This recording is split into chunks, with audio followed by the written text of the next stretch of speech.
Hey guys, welcome back to the channel. We're here with the Mets team outlook for 2025. It was a great offseason for these Mets. They added Juan Soto, brought back Pete Alonso. They also traded for Jose Siri, signed Frankie Montas, got Clay Holmes, AJ Minter, Canning, Madrigal, Alozale, and Genesis Cabrera.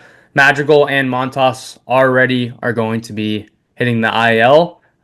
Madrigal for the whole year, which sucks because you basically can take him off the list. Yeah. Montas, we'll see how long that takes. But yeah, this team won 89 games last year.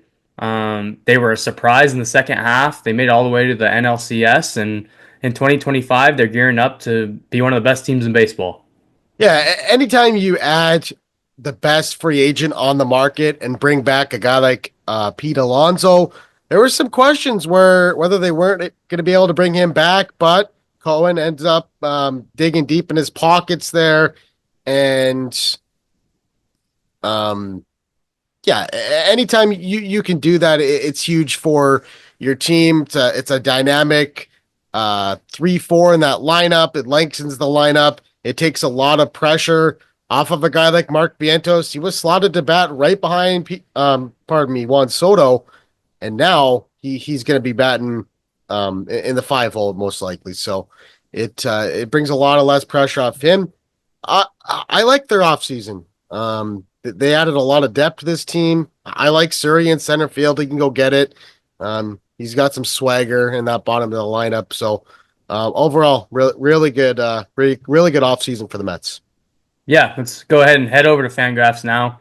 And yeah, they do have Lindor leading off, Soto, then Alonso, Nimmo, Vientos, like you said, in the five, Jesse Winker to Alvarez to McNeil to Siri. So, in my opinion, this lineup looks a lot better compared to last year's lineup. Yeah. They will hopefully have a full year of Kodai Senga in their rotation. Again, they signed Montas, but it's looking like he's going to miss significant time. So it'll be Senga, Peterson, Holmes, Blackburn, and Canning as it stands.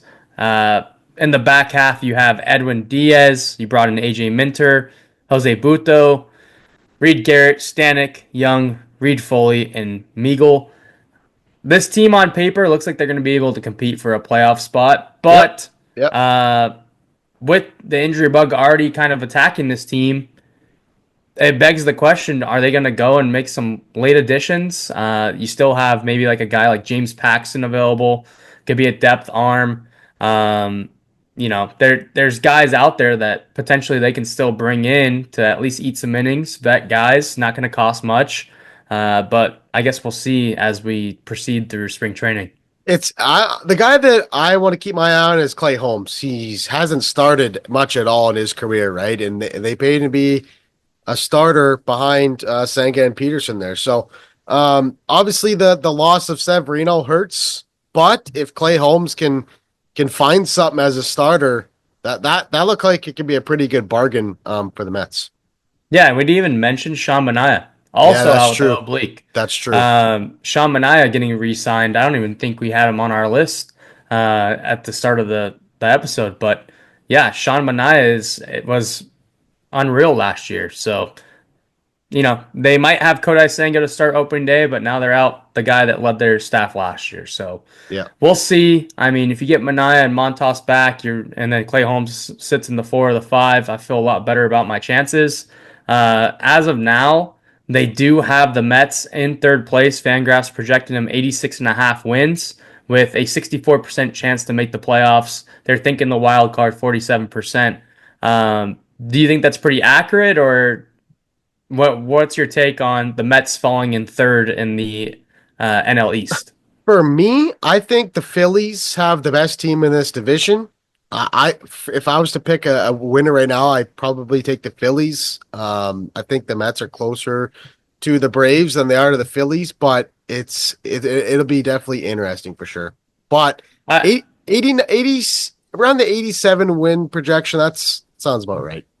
Yeah, I agree with that. I think the Phillies should be on top of the Braves here. Yeah. Max Fried's departure is going to be a huge one, and Spencer Yeah. Strider's coming back from TJ, missing the entire year. So I don't know who they expect to lead the Braves staff other than Chris Sale in 2025.